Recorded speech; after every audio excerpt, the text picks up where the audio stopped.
करे कम दे हुआ बुचिया इतना सुबेरे कहला वालिस रे। साले सुबेरे है 9:30 हो गए 9:30 कारे मनिया घरवा में कच्ची घोल घाय करत रहले हरे। ए बापुआ से फाटा फाटी हो गेला। चल आगे बताइले। हां त काहेला फाटा फाटी कइले है बापुआ से। ए सूता रहनी है आ सपना देखा तरनी है एकदम झक्कास। समझ ले फिल्म चलत रखा आ हम फिल्म में मालूम का करत रहनी है। ऑटो चला के गेनी एगो हीरोइन के बैठा के ओकरा घरे आ ओकर भाई साला विधायक हां आ ओकर चमचा बेल जैसे हमरा लफड़ा बेरे है तो सर आयला का हमरा सामने कहला का कि जो भाड़ा ना मिलतो जो उखाड़ो के हो से उखाड़ ले। ओकरा बाद हमरा बरला का खीस आ हीरोइनिया के पकड़ के कहले किस। अच्छा हीरोइनिया कैसन लई है? बहुत सुंदर हीरोइन फेल। आ तू कथी के रोल करत रहले है? हीरो के। देखत न बारे पूछी सरवा कितना बड़का दोगला बा अपने हीरो बन के हीरोइन के चुमा ले लखा। हमनी के बारे में सोचलक ह साला कम से कम हमनी के खलासिए बना देते। रुक काम देओ आज रात के सूते दे सुतला के बाद सपना में हीरो बनाम त तोहनी के जोकर बना दे चुप साला हीरो बनिहन जोकर लेखा तो खुद लागली। आई देख हम लागिल हीरो लेखा उज्जर बानी। हां तो तू क्रीम पाउडर लगावलिस ऐसे साला का मतारियो गोर है। चुप चला पहले स्कूल वा लेट भेलु मास्टरवा तीनों को गांड फाड़ी। तो बच्चों आज कौन सा दिन है? साला लागत पढ़ाई चालू बा। घुस ना फिर सरवा ई का कइले रे हट साला पलाकी लेखन मोहकता। रे साला बाहर निकाल लेवे दे अंदर पदबे त गार में डंटा लगा के हथौड़ी से ठोक देता। ध्यान से अग्नि मुतनी सब बंद।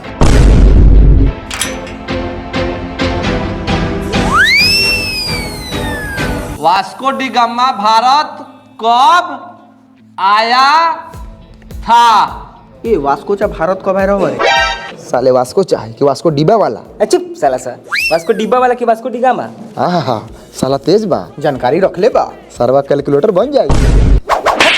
साला कैलकुलेटर बनम की कलेक्टर रे। पटर पटर साला हाथ के चलावलिस रे। सॉरी ए हट साला फरिया दे। सॉरी नु रे। Good morning sir. Good morning.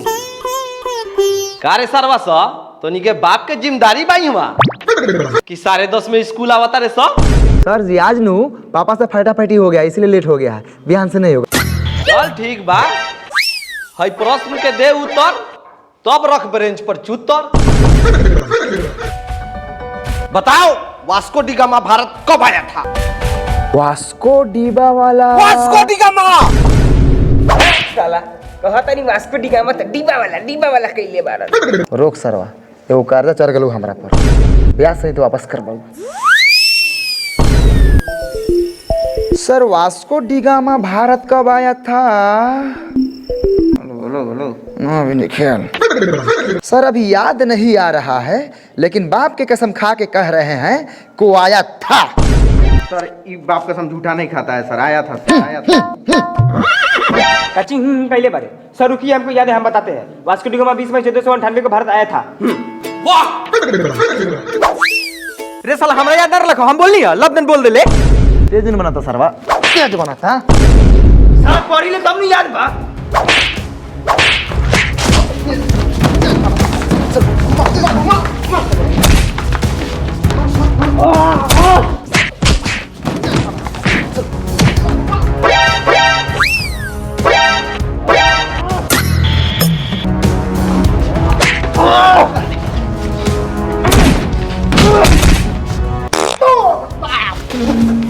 साला बहुत साले बदले था भैया। हाँ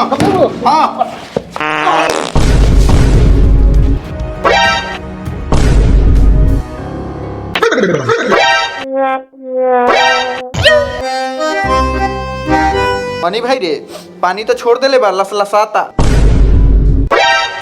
जो रे सरवा पादेला करी तो हक देले। सुअर के बच्चों अंदर आओ। सरवा गब्बर के झांट बना था साला भुट्टा। जाए दे सरवा अपने आदमी ठीक नहीं खे बता दे लखा। सरा हूँ बिहान से स्कूल अकेले ही है साला तेज की औलाद। है बुच्ची तुम्हारा सही था उत्तर। जाओ बेंच पर रखो चुत्तर।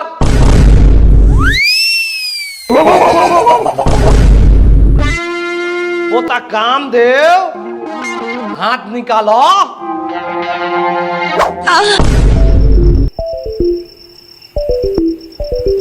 ओए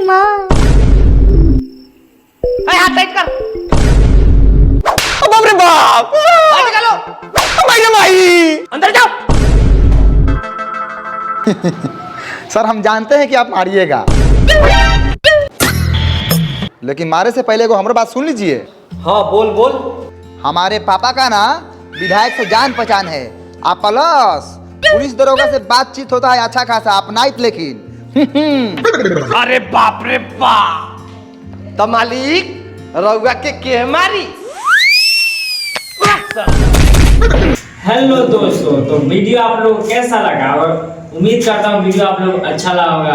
अगर वीडियो में थोड़ा भी कुछ गलत हुआ तो माफ़ कर दीजिएगा और वीडियो को ज़्यादा से ज़्यादा शेयर कीजिएगा ताकि हम लोग और भी अच्छा वीडियो बना सकें। और ये दोनों मेरे भाई बहुत ही ज़्यादा मेहनत किए हैं, तो आप लोग इस वीडियो को शेयर कीजिएगा, लाइक कर दीजिएगा और सब्सक्राइब करना ना भूलिएगा।